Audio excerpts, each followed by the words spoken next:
ეს არის განსაზღვრული და გაწერილი ნაბიჯ-ნაბიჯ რა უნდა გაკეთდეს იმისთვის, რომ ბუნებრივი მოვლენა, აი როგორც ვამბობ, აღნიშნა არ იქცეს კატასტროფად.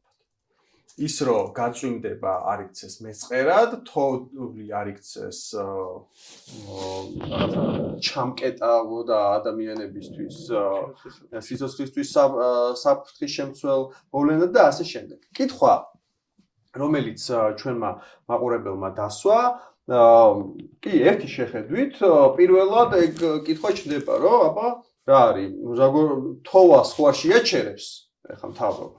მაგრამ მთავრობას ევალება კანონმდებლობით, რომ განახორციელოს პრევენციული, ანუ წინასწარი ღონისძიებები, განახორციელოს ღონისძიებები უშუალოდ ბუნებრივი მოვლენის დროს, მისი შედეგების შესარბილებლად და შემდეგ აღადგინოს ის ზიანი, რომელიც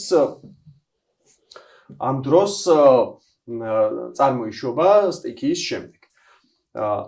პირველი, რაც უნდა ვიცოდეთ, რა არის საგანგებო სიტუაცია და რას ნიშნავს ის ჩვენი კანონმდებლობის მიხედვით. საგანგებო სიტუაცია არის ისეთი ვითარება, რომელიცაც შეაქვს ცვლილება ნორმალურ ყოფა-ცხოვრების ნორმალურ პირობებში და რომელიც წარმოშობს საფრთხეს ადამიანის სიცოცხლისთვის და ჯანმრთელობისთვის. ანუ არსებული მდგომარეობა გურიაში, ზემო აჭარაში და მე მგონი უკვე იმერეთშიც უკვე ჩვენ გვაძლევს იმის საფუძველს, რომ ვთქვათ, რომ საგანგებო ეს რეგიონები იმყოფება საგანგებო სიტუაციაში და ამ დროს იწყებს მოქმედება სპეციალური კანონმდებლობა, რომელმაც უნდა ისე მართოს პროცესი, რომ მოქალაქეებს რაც შეიძლება ნაკლები დისკომფორტი შეექმნათ. და აქ ჩვენ დისკომფორტზე კი არ გვაქვს ლაპარაკი, აქ არის უკვე რამდენიმე ადამიანი გარდაიცვალა.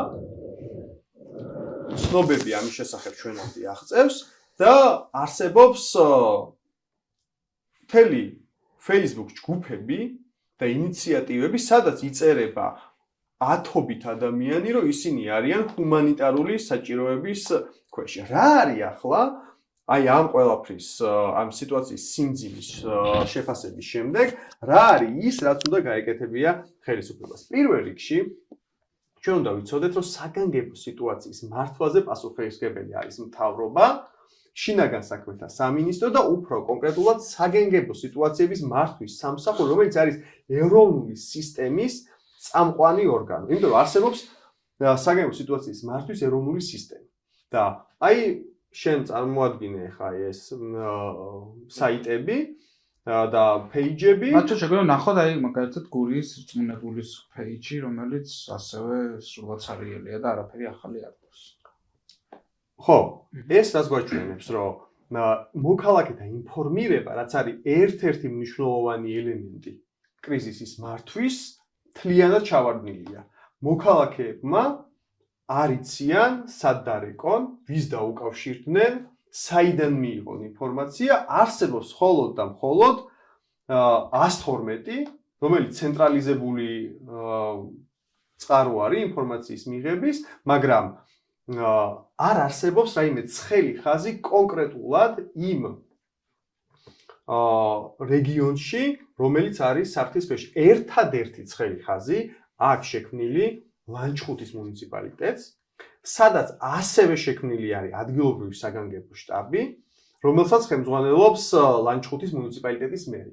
დანარჩენ მუნიციპალიტეტებში ფაქტობრივად არ არის არანაირი ინფორმაცია მოქალაქეების ხელმისაწვდომი, ვის უნდა დაურეკოს, ვის უნდა მიმართოს, ვისთან გავიდეს კონტაქტზე და ვისგან რა მოითხოვოს.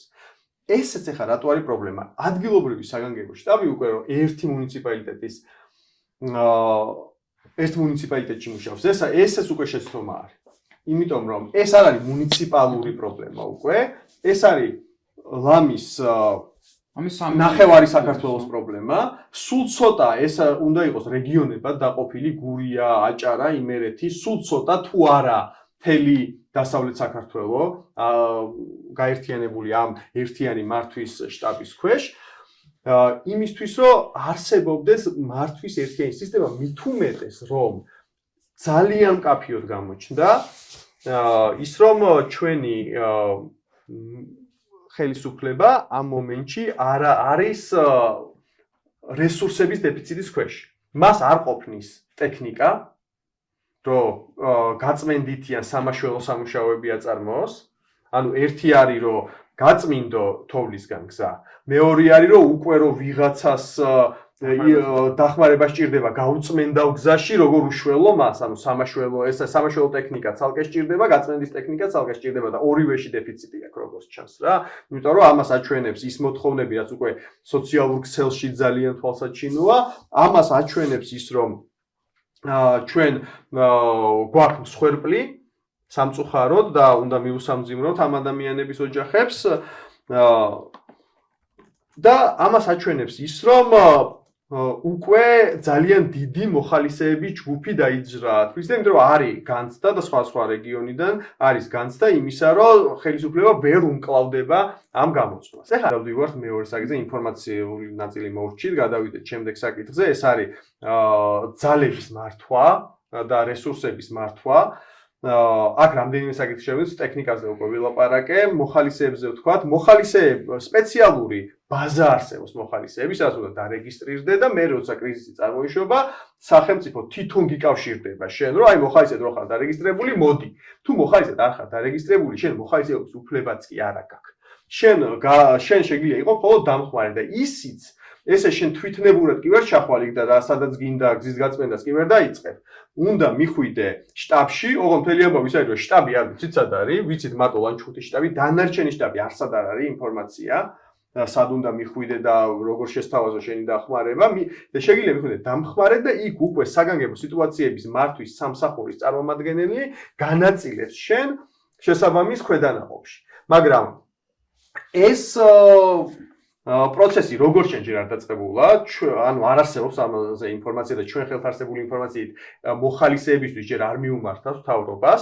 მთავრობა როგორც ჩანს აქამდე აპირებდა რომ ქვეკონტრაქტორი ორგანიზაციებით გაეწმინდა ეს გზები, როცა დღეს მიხვდა რომ ამას ვერ აკეთებს და ამისთვის საკმარისი არ არის აი ეს ქვეკონტრაქტორი ორგანიზაციები, რომ ტრაქტორებით რო დადიან ქუჩებში და წმენდნენ გზებს, გადაწყვიტა რომ ჩართოს სამხედრო ძალები და მხოლოდ დღეს უკვე 25 თებერვალს მიიღო გადაწყვეტილება ამის შესახებ, სადღაც დღის 2 საათისთვის.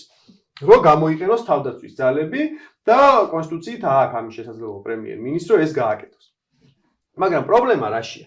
პრობლემა არის იმაში, რომ როდესაც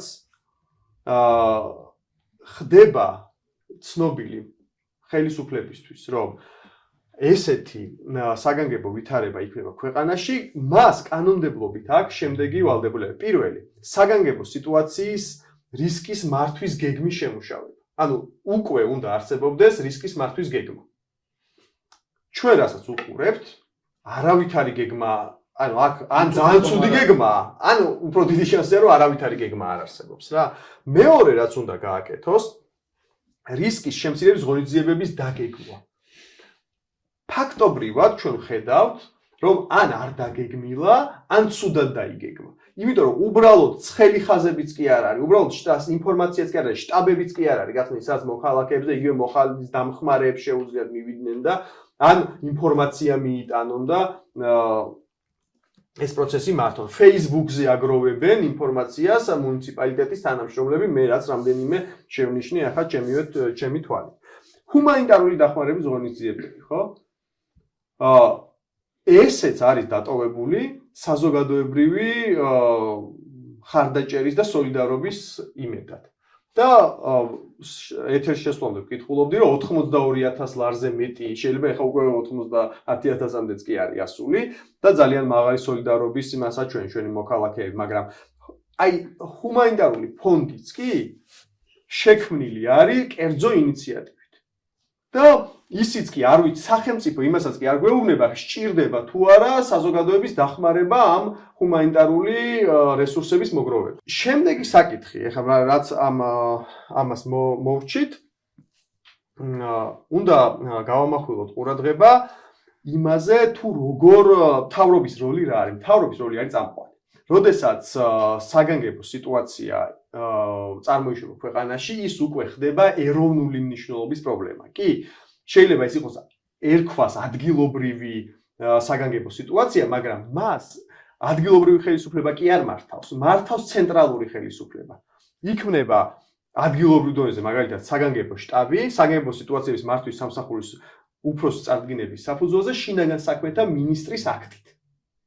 ანუ ნებისმიერი საგანგებო სიტუაცია უნდა იმართებოდეს ცენტრიდან და თუ ცენტრიდან თუ ესე იგი საგანგებო სიტუაცია არასათანადოდ არის მართული, ეს ადგილობრივი მმართველობის პრობლემა კი არ არის და მისი ვალდებულება კი არის მან ვერ შეასრულა ვალდებულება.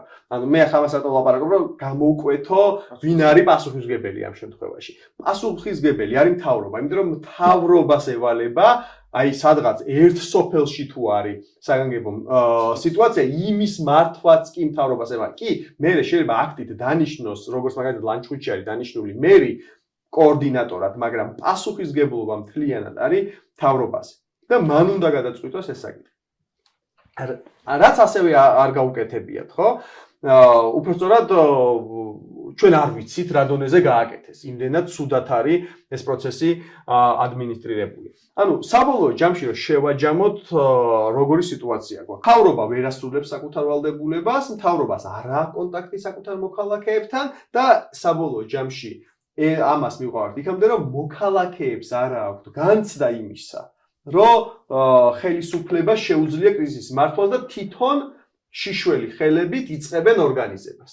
ეს არის კატასტროფა რეალურად. ნებისმიერი ძალისთვის, რომელსაც გარკვეულ ტერიტორიაზე იურისდიქციის განხორციელების და მართვის პრეტენზია შეიძლება გააჩნდეს.